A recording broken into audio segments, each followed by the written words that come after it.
सुप्रभात। बाबा कहते हैं, मेरे प्यारे बच्चे, हाँ जानता हूँ मैं, जैसा लोग सोच रहे हैं तुम वैसे नहीं हो और तुम वैसे बनना भी नहीं। अपनी तुलना उनसे मत करो जो तुम्हारे काबिल नहीं हैं। बार बार तुम उनसे अपनी तुलना करते हो और सोचते हो कि वो सब आगे निकल रहे हैं और तुम पीछे रहते जा रहे हो।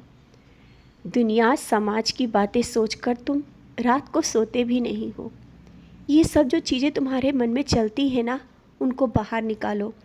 और हाँ, ज़्यादा अपनी समस्याएं किसी से बताना बंद करो। क्या वो कोई निर्णय दे पाएंगे? नहीं। अपनी समस्याओं को बार बार कहना अपनी समस्याओं को बढ़ाना है। आज से इस बात का याद रखना, अपनी समस्याओं को सिर्फ मुझ तक ही रहने देना। मुझसे बोलो, जो भी है, जैसा भी है, मुझसे बोलो। और उनसे भी बोलो जो तुम्हारे बहुत अपने हैं, लेकिन उनसे मत बोलो जो तुम्हारे अपने होकर भी अपने नहीं हैं। समझ रहे हो ना मैं क्या कहना चाहता हूँ?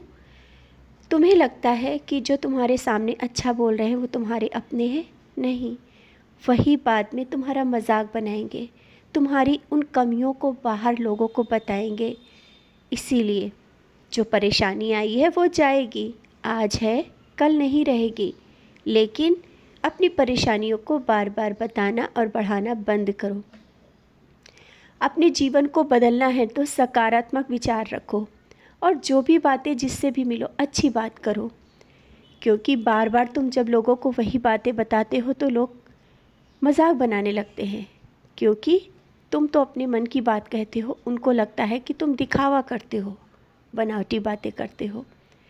लेकिन तुम मेरे बच्चे हो, ऐसे नहीं हो, ये मैं जानता हूँ, दूसरा नहीं जानता है। इसीलिए तो कह रहा हूँ, जो बातें हैं मुझसे कहा करो। और इतना दुखी क्यों होते हो? छोटी छोटी बातों को लेकर के इतना नाराज़गी भी हो जाती है, क्रोध भी आ जाता है। अपने क्रोध को शांत रखोगे तभी तो कोई निर्णय ले पाओगे। अभी कहीं जाने के लिए सोच रहे हो, बार बार सोचते हो वो तुम्हारा निर्णय सही है या नहीं। जब तुमने मुझ पर छोड़ दिया है और जो इंतज़ाम कर रहा हूँ, जैसा कर रहा हूँ, तो वो सही ही होगा। समझ रहे हो ना? जहाँ जाना है जाओ, ज़रूर जाओ। लेकिन अब याद रखना, कभी भी मन में संशय मत लाना। और तुम अपने मन को शांत रखो। थोड़ा कभी समय अपने लिए भी निकालो। देखो, तुम अपने लिए समय नहीं निकाल रहे हो, क्या हालत हो रही है। मैं नहीं चाहता हूँ कि तुम हर समय दुखी रहो, परेशान रहो और खुद पर ध्यान ना दो। सबके साथ अपना भी तो ध्यान रखो। समय पर खाना खाओ, समय पर आराम करो। ये नहीं चाहता कि तुम सबकी सेवा करते हुए भी थक जाते हो और फिर मेरी भी बहुत सेवा करते हो, ये तो मैं जानता हूँ।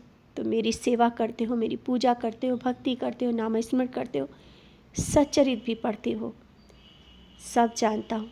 लेकिन याद रखना, कर्म भी पूजा है। तुम कर्म कर रहे हो, ये भी बहुत है।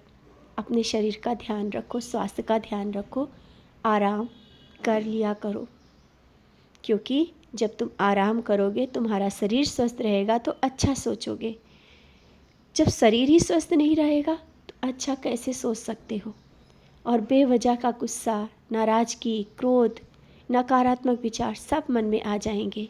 क्योंकि समय पर तुम्हारा वो काम नहीं हो पाएगा तो तुम परेशान हो जाओगे। अपने शरीर को स्वस्थ रखो, परिवार में सब कुछ सही लगेगा। क्योंकि जब तुम्हारा मन चिड़चिड़ाता है, गुस्सा होते हो और नाराज़गी होती है तो सब घर का माहौल भी बिगड़ने लगता है। अपने मन को शांत रखोगे, धीरे धीरे जो लोग गलत भी हैं वो भी सही हो जाएंगे। क्योंकि तुम्हारा मन शांत है। जानता हूँ कुछ बातें तुम्हें गलत लगती हैं, लोगों की खराब लगती हैं और मन में बेचैन भी होते हो। लोग तुम्हें ऐसा क्यों कह रहे हैं, कहने दो। आज नहीं तो कल उनकी समझ में आ जाएगा। तुम शांत रहो, तुम क्रोध मत करो। धीरे धीरे सारी जिम्मेदारियाँ जिस तरह से निभा रहे हो ना, आगे भी बहुत अच्छे से निभा पाओगे। सब कुछ बहुत अच्छा होगा। घर में खुशियाँ आएंगी, निराश मत हो। जो आज खुशी नहीं लग रही है उससे बढ़कर खुशियाँ होंगी। मुझ पर विश्वास है ना? तो हंसो और मुस्कुराओ। देखो, सारी खुशियाँ तुम्हारे कदमों में हैं। मैं तुम्हें बहुत सारी खुशियाँ दूंगा। सारी खुशियाँ और कुछ बहुत बड़े चमत्कार भी तुम्हारे जीवन में होंगे। खुश रहा करो।